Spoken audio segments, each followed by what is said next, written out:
Welcome back, everyone. Before we dive in, make sure you drop your thoughts and the lessons you took from this story in the comments. And don't forget to like and subscribe. Let's get into it. My husband's secretary looked me up and down at the office holiday party and said, "No wonder he works late so often, avoiding going home." Her voice was light, almost playful, but there was something sharp underneath it, like a knife hidden in a napkin. The other associates' wives shifted around us, pretending to be fascinated by their phones, their champagne, the glittering hotel decorations. I felt my face go hot for exactly 1 second, a rush of humiliation tightening my throat. Then it cooled into something steadier, something colder. I smiled at her. Not a big smile, just enough to show teeth. The kind of smile that could mean anything. "That is funny," I said, keeping my voice pleasant, almost bland. "I was just thinking about how much Brandon must trust you." She blinked, her champagne glass pausing halfway to her lips. "What? With all those late nights, all that access?"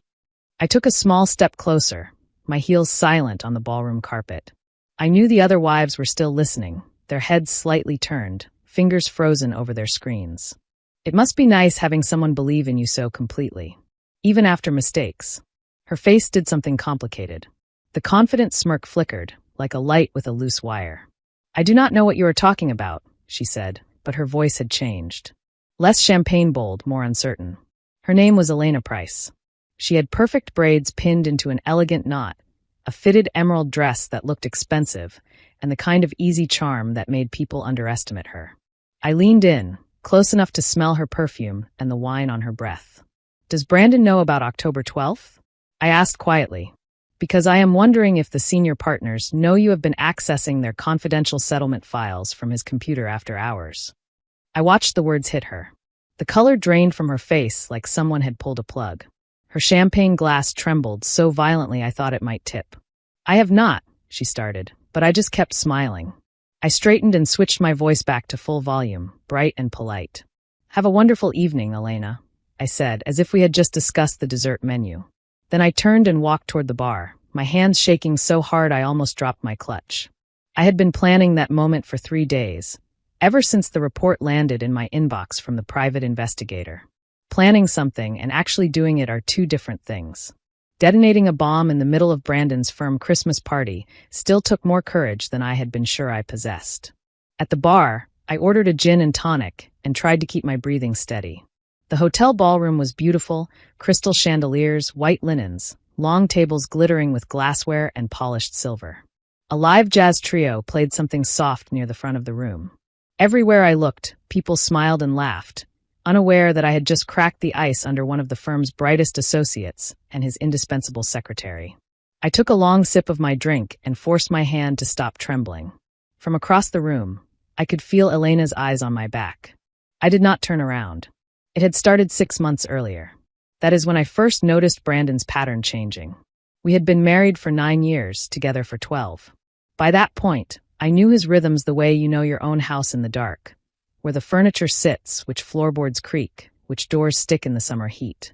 Brandon was a corporate attorney at Thompson and Avery in downtown Houston, one of those mid-sized firms where everyone drives nice cars and wears good suits, but they are not on the front page of national news. He had always worked hard. Late nights were part of the package. I thought I understood that. Before, when he worked late, he would come home tired and distant, smelling like coffee and printer toner. He would loosen his tie as soon as he stepped into the kitchen, press a kiss to my cheek, and heat up whatever I had left for him in the fridge. Sometimes he ate standing at the counter, telling me about a deposition or a difficult client while I leaned against the opposite counter, half listening, half watching his shoulders sag. Then he would shower and fall into bed, asleep within minutes, the weight of his day sinking him straight into the mattress. 6 months ago, the late nights changed flavor. He still came home late, but the energy was different. He started showering immediately, before he even said much more than hey.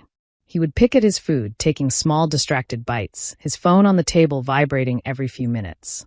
He texted constantly, his expression doing quick, unreadable shifts that made my stomach clench. He started working late on Wednesdays, which had never happened before. Wednesday evenings were when the senior partners played golf, and the office was almost empty. Suddenly Wednesday became deadline night, and last-minute prep night, and I will not be home until after 10 night. I knew what those signs usually meant. Anyone with a television or an internet connection knows what those signs usually mean. The showers, the phone, the shift in energy. I tried not to jump to conclusions, but the thoughts came anyway, crowding my head while I folded laundry or graded essays at my desk. I teach high school English on the southwest side of Houston, and my days are loud and crowded. Teenagers do not leave a lot of space in your brain. But even over their voices, the questions hummed in the background like a fluorescent light. I did what you are supposed to do when your instincts start screaming. I checked the credit cards.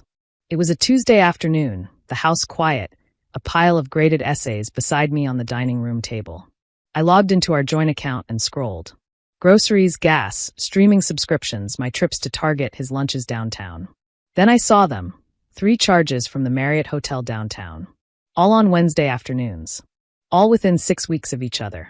For several long seconds, the numbers on the screen blurred. I sat there staring, my heartbeat loud in my ears. I clicked the details. Room charges. Not conference fees. Not catering. Just room charges. I pressed my fingers hard into my temples until the pressure made my vision clear again. Then I took a screenshot and emailed it to myself, because some part of me already knew I would need proof. The charges stopped after that 6-week window, but it did not matter. By then, suspicion had already rooted itself so deep that I could not ignore it anymore. That night, Brandon came home late again. I watched him walk through the door, watched him avoid my eyes, watched him go straight upstairs to shower before even asking how my day had been. I stood in the kitchen doorway, listening to the water run, trying to decide whether to storm in with my phone held out like an indictment or pretend everything was fine. In the end, I did nothing. I heated his dinner. I waited. When he came down, still damp, he kissed my cheek and said he was exhausted. I watched him eat 3 bites and then check his phone, his thumb moving fast over the screen. My chest ached.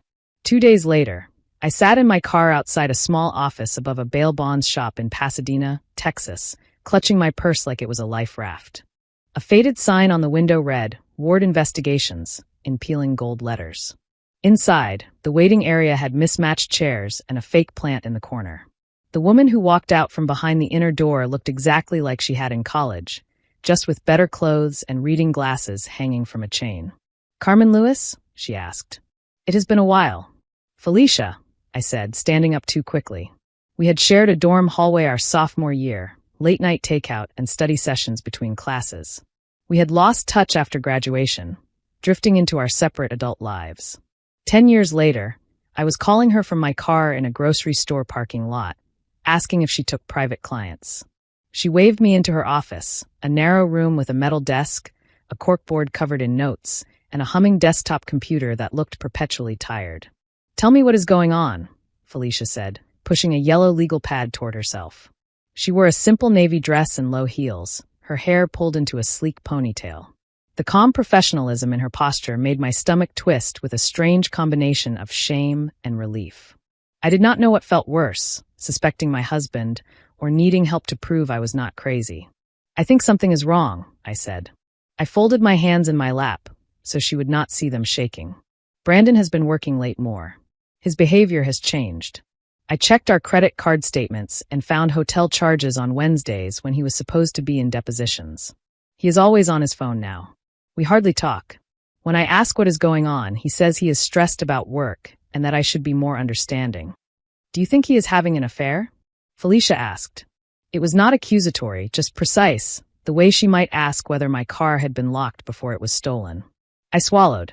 "I think that is what the signs usually mean," I answered. I do not know. I keep telling myself I might be imagining it, but then I look at those charges and I cannot breathe." Felicia nodded, jotting notes. "Does he have someone at the office who would make sense if it was an affair?" she asked. I hesitated. "His secretary," I said finally. "Her name is Elena Price. She has been at the firm 3 years. She does more than answer phones. She handles files, schedules research. She is very good at her job." The words tasted sour. I had seen Elena at firm events over the years, polished, composed, the kind of woman who made everyone in the room feel like they had just been chosen for something. "They usually are," Felicia said. She was not being cruel. She was being factual. "All right. I will need 2 weeks, maybe 3. I will start with basic surveillance, background checks, social media. We will see what shakes out." I will watch your husband, not just her. You deserve to know what is actually going on, not just what your fears are telling you. She slid a sheet of paper across the desk with her rates. My hand still shook as I signed it. The days that followed felt like holding my breath underwater. At school, my students' essays blurred together until the words were just shapes. I caught myself staring out the window while a sophomore recited a poem, my mind miles away in downtown Houston. One afternoon, my colleague Denise leaned over my classroom doorway as the last students trickled out. "You look exhausted," she said gently. "Are you okay?" "Just end of semester chaos," I said, trying to sound casual. "Too many essays, not enough coffee."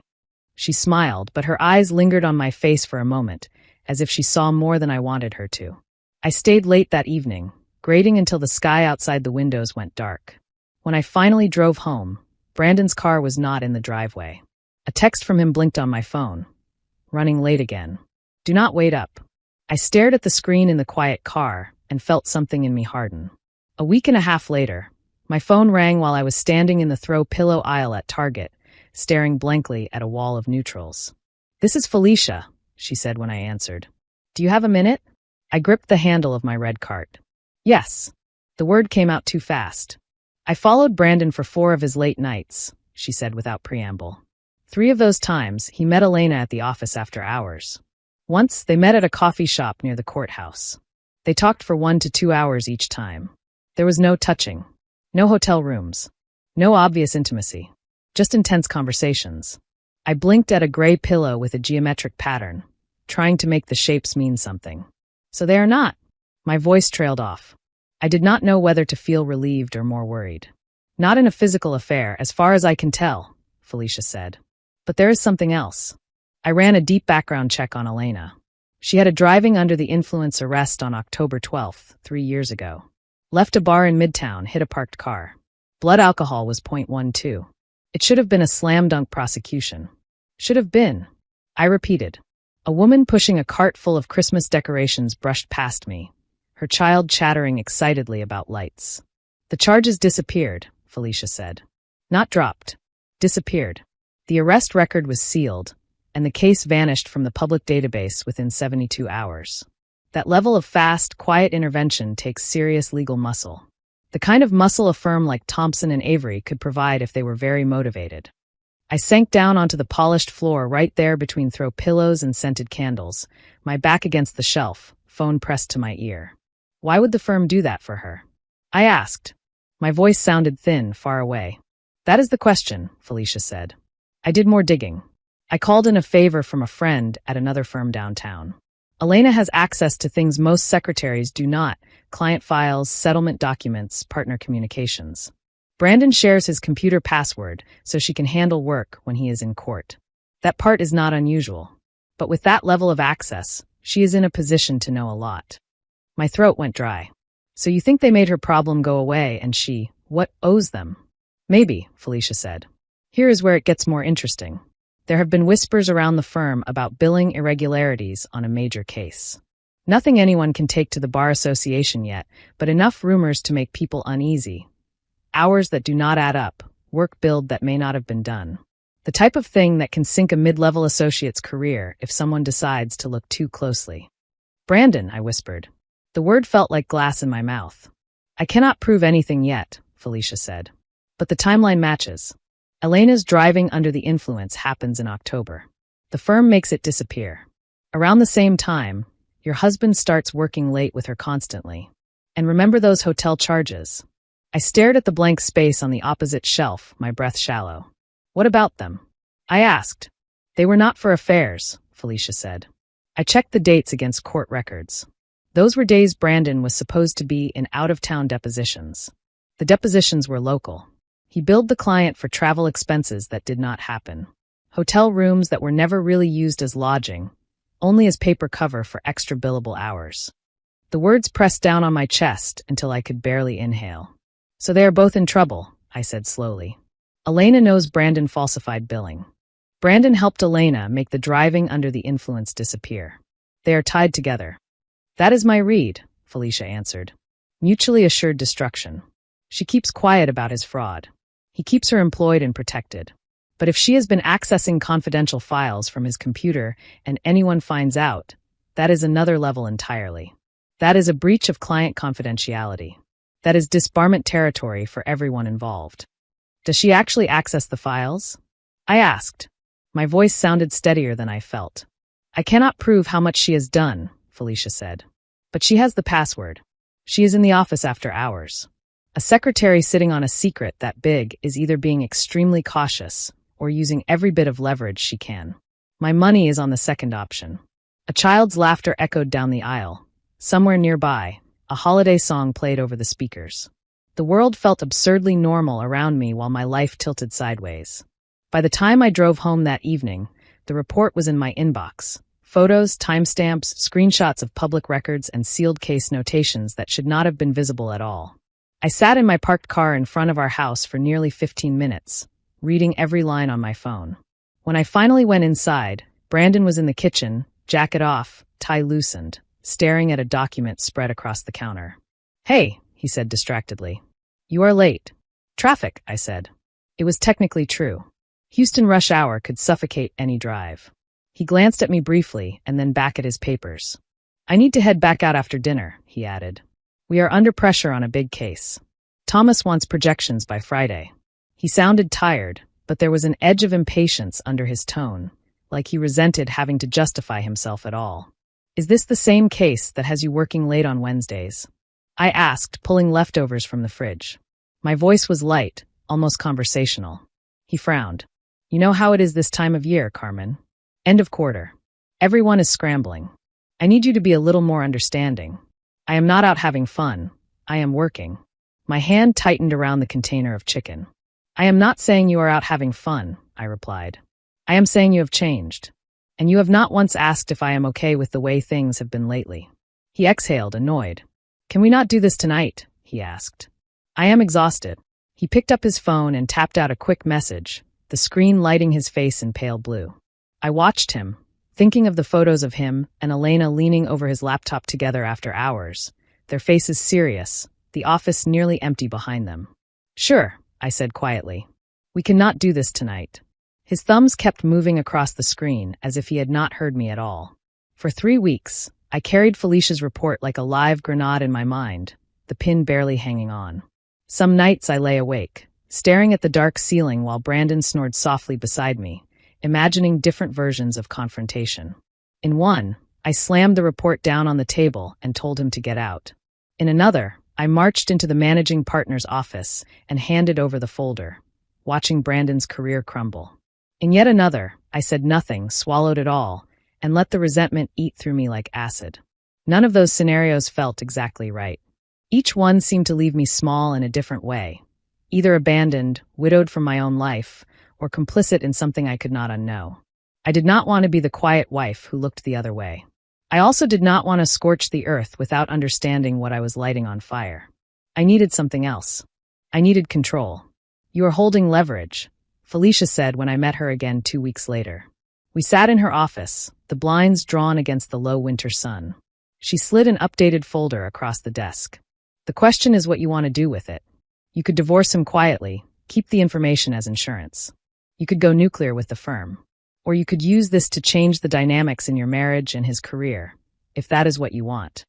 "I do not know what I want," I admitted. Saying it out loud hurt more than I expected. I do not want to blow up my entire life if there is another way. But I also cannot pretend I do not know what he has done. Felicia leaned back, considering me. "He has done wrong," she said plainly. "So has Elena. That does not automatically mean there is no way forward. But any way forward has to involve truth. You need to decide when and where you want that truth to land."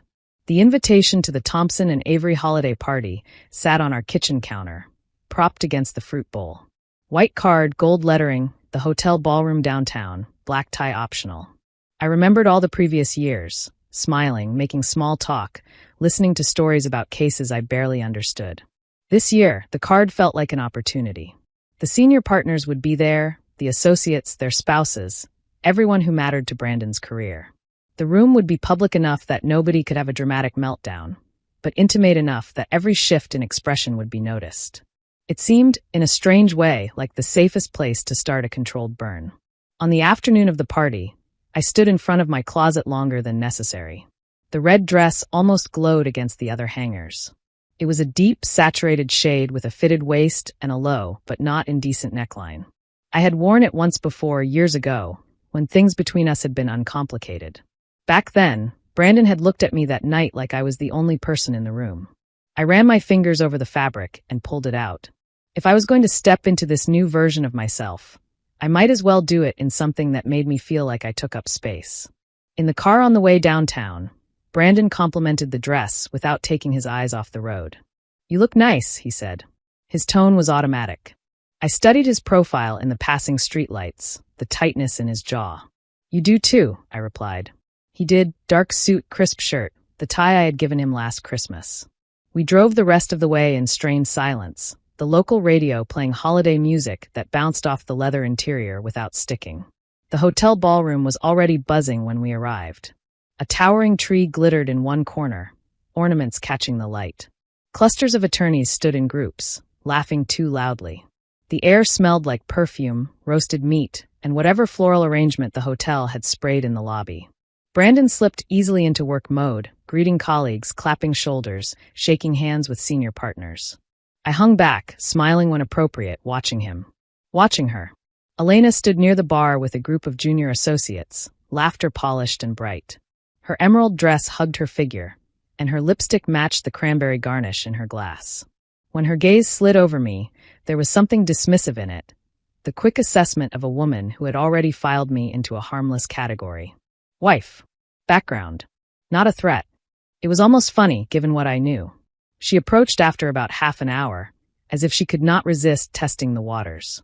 "Carmen," she said, her smile just wide enough to show careful teeth. "You look lovely. Brandon is a lucky man." Her voice carried that smooth, office-friendly warmth that could cut if you listened closely. "Thank you," I said. "The party is beautiful." She glanced around at the decorations with a practiced eye. "The firm does not spare expenses for this one," she said. "It is good for morale, especially with how much everyone has been working lately. Brandon has practically been living at the office, has he not?" The other wives shifted closer within earshot, pretending not to listen. Elena's gaze traveled slowly from my shoes to my hair, taking in the details. "No wonder he works late so often, avoiding going home," she added, her tone still sweet. A couple of the associates' spouses glanced down at their drinks. Someone pressed their lips together to hide a reaction.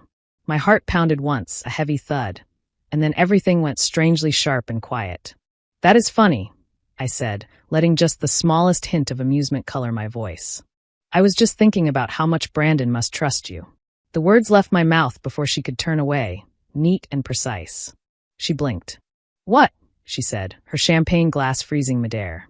"With all those late nights. All that access." I took one measured step closer. "It must be nice having someone believe in you so completely, even after mistakes." Her smirk faltered. "I do not know what you mean," she said. The edges of her words were less sure now. Up close, I could see a faint sheen of perspiration at her hairline under the ballroom lights. I leaned in, close enough that only she could hear me. "Does Brandon know about October 12th? I asked softly, "because I am wondering if the senior partners know you have been accessing their confidential settlement files from his computer after hours." Color drained from Elena's face so fast it was almost impressive. Her eyes widened a fraction. Her fingers tightened around the stem of her glass until her knuckles went pale. "I have not," she began, but the protest died halfway out of her throat. I let the silence hang for a heartbeat, then straightened and stepped back, my smile bright and public again. "Have a wonderful evening, Elena," I said clearly. "Enjoy the party." I walked away before she could respond, every nerve in my body buzzing. At the bar, I ordered a gin and tonic and wrapped my hand around the cool glass as if it could steady me. From where I stood, I could see Elena on the far side of the ballroom. She had moved away from the cluster of associates' wives and now stood alone, her champagne untouched, her face pale. Every few seconds she looked toward Brandon, who was deep in conversation with one of the partners, utterly unaware that the ground had shifted beneath his feet. "Are you okay?" The voice at my elbow made me turn. Michelle Hill, married to one of Brandon's fellow associates, stood beside me with a glass of white wine. We had done the polite small talk dance at enough events to be familiar, but not close. Her expression tonight held genuine concern. That comment she made was out of line, Michelle said quietly. Elena has been drinking more than usual lately. I think the pressure gets to her. I am fine, I said, and I realized I meant it. My pulse was fast, but there was a clarity under it. I just needed a drink. Michelle glanced toward Elena, then back at me. Brian says Brandon would be lost without her sometimes, she offered. She handles so much for him. Files, schedules, all of it.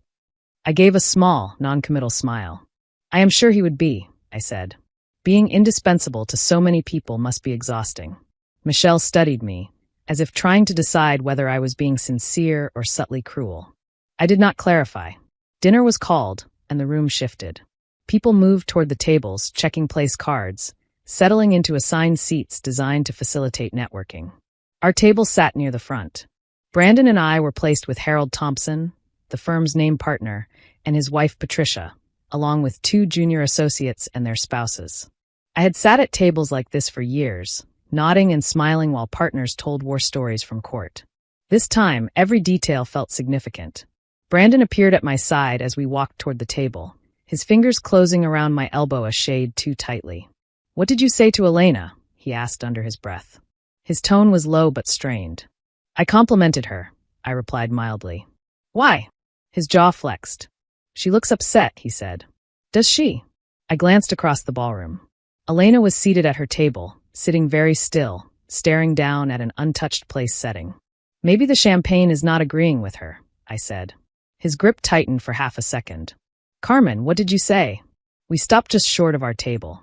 I turned to face him, meeting his eyes directly. "She insulted me," I said, my voice soft but firm. "She suggested you work late to avoid coming home. In front of other people." I reminded her that trust is important in a professional relationship. His expression shifted, confusion, then dawning understanding, then something very close to fear. "We will talk about this at home," he said. "We certainly will," I answered. I allowed him to guide me the rest of the way to the table. Patricia greeted us warmly, asking how I had been. We exchanged pleasantries as servers poured water and wine. "We have not seen you at firm events much this year," Patricia said. "Have you been keeping busy?"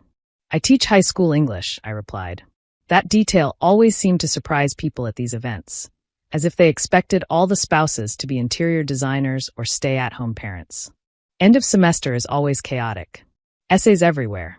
Patricia shook her head with a small smile. "Teenagers," she said. "I do not know how you do it. That must be exhausting."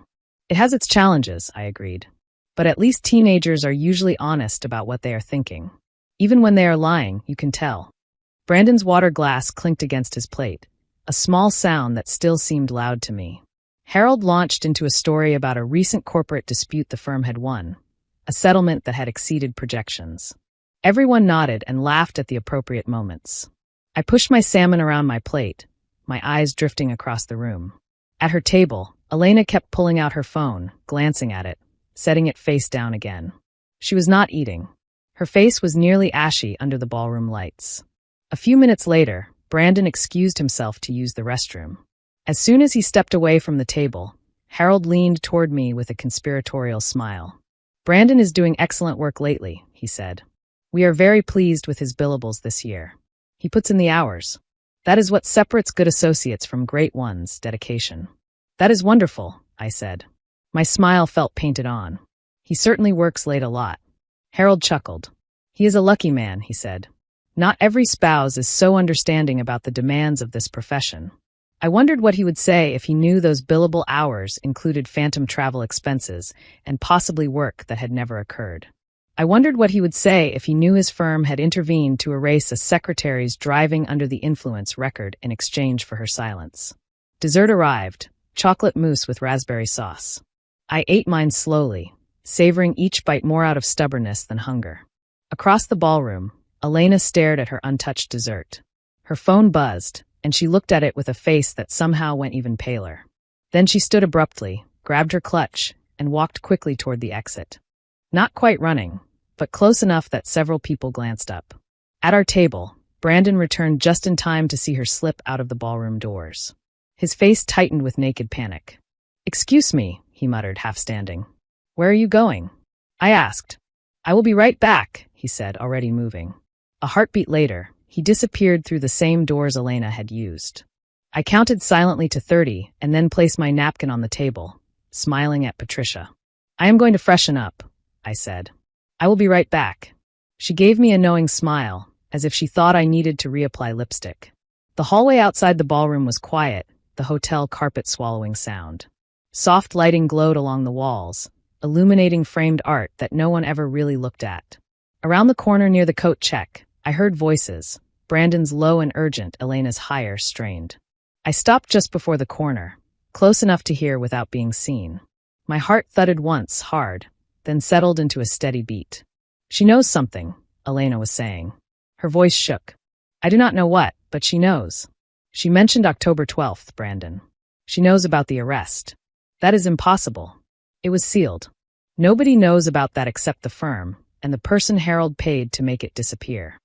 Brandon sounded rattled. Maybe somebody talked, he said. Maybe a clerk. Maybe. She also mentioned me accessing settlement files from your computer, Elena cut in. How would she know that unless someone told her? Or unless she has proof? There was a long silence. When Brandon spoke again, his voice had gone very careful. Have you been accessing the settlement files, Elena? He asked. Why would I? She stopped. I needed to know, she said finally, and her voice cracked. I needed to know if what you did was on the Peterson case or somewhere else. I needed to know how much exposure we had. So yes, I looked. I looked at the files. I looked at the billing records. And there is a problem. Jesus, Brandon whispered. The Peterson case has holes in it, Elena said. Big holes. Anyone who looks closely will see some of those billable hours are fabricated. And if they look at Peterson, they may look at other cases. If that happens, we are both done. I was there when you logged those hours. My name is on the support documentation. I helped cover it up. This is not just your mistake anymore. For a moment, the hallway seemed colder than the winter night outside. I had suspected. I had read the report. Hearing it in her own voice made it more real than paper ever could. This was not just padding a few hours. This was conspiracy. Two people weaving a net of lies tight enough that they could not move without tearing it. Brandon exhaled shakily. We need to be calm, he said. We need to think. If Carmen knows something, we need to figure out what she knows and how she knows it. Then we can. Can what? Elena demanded. From where I am standing, your wife just threatened me in the middle of your office Christmas party. And I do not think she was bluffing. You told me you had this under control, Brandon. You told me nobody would ever know. Now my entire career depends on whether your wife decides to destroy us. Her voice broke on the last word. I stepped around the corner. Both of them froze. Elena's mascara had smudged beneath her eyes. Brandon looked like someone had pulled the floor out from under him. Hi, I said pleasantly, as if we had just bumped into each other at the buffet. Sorry to interrupt. I was just wondering when you were coming back to dinner, Brandon. They are about to start the gift raffle. Carmen, he said. My name came out like a warning and a plea. I turned to Elena, taking in the tremor in her hands, the way her shoulders curled inward. Are you feeling all right? I asked. You look a little ill. Maybe you should go home and rest. Big day tomorrow, I am sure. She stared at me like I was something venomous. I do not, she started. I think that is a good idea, I said, still calm, still smiling. Go home. Get some rest. We can all talk more when everyone is thinking clearly. No one moved for a long 3 seconds. Then Elena turned abruptly, snatched her coat from the rack, and left without another word, heels clicking too fast on the marble lobby floor. Brandon and I stood alone in the quiet hallway. The sounds of the party, laughter, clinking glasses, the hum of music, filtered faintly through the closed doors behind us. What do you know? He asked finally. His voice sounded thin. Everything, I said. I did not raise my voice, but the word landed between us with the weight of a slammed door. I know about the Peterson case. I know about the hotel charges that were not really travel expenses. I know about Elena's driving under the influence and how the firm made it disappear. I know she has been accessing settlement files from your computer. I know you falsified billing. I know you lied to me, to your clients, to your bosses. For a second, his face crumpled, the mask he wore at work slipping all the way off. It is not, he started. Do not say it is not what I think. I cut in. Because you have no idea what I think anymore. He swallowed. I made mistakes, he said. I was under pressure. The firm expects certain billable hours, and sometimes they are just not there. I thought I could smooth things over, Just a little padding here and there, nothing major. Then it got complicated. Elena found out. She had her arrest, and I helped because she was going to lose everything. Then we were both stuck. You finished your own sentence, I said quietly. You were both stuck. I was not. I took a breath, letting it steady me. Here is what is going to happen. Tomorrow you are going to go into the office early. You're going to check every single file Elena has accessed. You're going to figure out exactly how bad the damage is. Then you are going to decide whether you want to come clean to Harold Thompson or whether you want to live with this hanging over your head forever. Carmen, if I tell Harold everything. I am not finished, I said. His mouth snapped shut. Elena is going to quietly transition to a new opportunity. She will get a good reference and a decent severance. She will leave without making a scene. You are going to come home every night at a reasonable hour from now on. No more mysterious late Wednesdays. No more meetings you cannot explain. You are going to be so transparent that I can see straight through you. He looked at me, eyes wide, like he was seeing a stranger. And if I do all of that, he asked softly, then we will figure out whether this marriage is worth saving, I said. But you need to understand something, Brandon. I am not the helpless wife you have been avoiding coming home to. I am the person who figured all of this out while you and Elena thought you were being clever. I am the person who knows everything now. If you ever treat me like I am stupid again, I will not ask questions. I will just make phone calls. We stood there for a moment in the quiet hallway, the weight of what I had just said settling over both of us. Then I smoothed my dress, turned toward the ballroom doors, and glanced back over my shoulder. Do we understand each other? I asked. Yes, he whispered. Good, I said. Let us go back to dinner before people start wondering where we went. I walked back into the ballroom, the sounds of cutlery and laughter swelling around me like nothing had happened. After a beat, he followed. At our table, Patricia asked if everything was all right. I smiled. Everything is fine, I said. Elena was not feeling well, so she went home early. Harold made a sympathetic noise about some flu going around. Someone at another table won a spa basket in the raffle. Someone else won a gift certificate to a steakhouse. Everyone clapped. Brandon sat beside me, not eating, not talking, his face ashen. I finished my chocolate mousse. It was delicious. We stayed until the end of the party because leaving early would have looked strange. In the car on the way home, Brandon tried to talk. Carmen, we need to discuss, he began. I reached forward and turned on the radio, letting a piano concerto fill the car. The music flowed around his unfinished sentence. I hummed along quietly, watching the lights of downtown slip past the windows. At home, I went upstairs and changed out of my red dress, hanging it carefully in the back of the closet. It had served its purpose. Brandon stood in the bedroom doorway, shoulders slumped. Can we talk now? He asked. Tomorrow, I said, folding the dress over the hanger with deliberate care. Tonight, I am tired. Carmen, please, he said. Tomorrow, I repeated. He slept in the guest room that night. I slept better than I had in 6 months. 2 days later, an email went out to everyone at Thompson and Avery announcing that Elena Price was leaving the firm to pursue new opportunities. The language was warm, professional, full of appreciation for her years of service. She sent her own farewell message, thanking everyone for their support. Michelle forwarded the firm-wide email to me with a single line. Well, that was sudden. I stared at the screen for a long time, then typed back, the holidays make people reevaluate things, I guess, and left it at that. Brandon started coming home at 6 o'clock almost every night. The first week, I waited for him to slip, for a phantom stuck at the office text to arrive. It did not. Instead, he showed up at the door while I was still setting the table, looking awkward and unsure, like a man visiting his own life for the first time. He started helping with dinner, asking about my students, actually listening to my answers. Some evenings, the awkwardness hung between us like an extra person at the table. Other nights, we managed to laugh at old jokes. The rhythm was not easy, but it was real. 3 weeks after the party, he came home late only once. His tie was askew, his face drawn. He stood in the kitchen doorway while I wiped down the counters. I talked to Harold today, he said. My hands stilled. About Peterson? I asked. He nodded. About Peterson. About the billing irregularities. I told him I had padded some hours. That I had billed the client for travel that did not happen. I offered to repay the difference and accept whatever consequences the firm decided were appropriate. What did he say? I asked. Brandon leaned against the doorframe, looking older than his 30-something years. He was angry, he said, and disappointed. He talked about integrity, about how much trust clients put in us. But he also said he had seen good attorneys make bad decisions under pressure. He told me that what mattered now was whether I handled this with honesty. He dragged a hand over his face. He is putting me on probation for a year. My partnership track is delayed. I will have extra oversight on my cases. But I keep my job.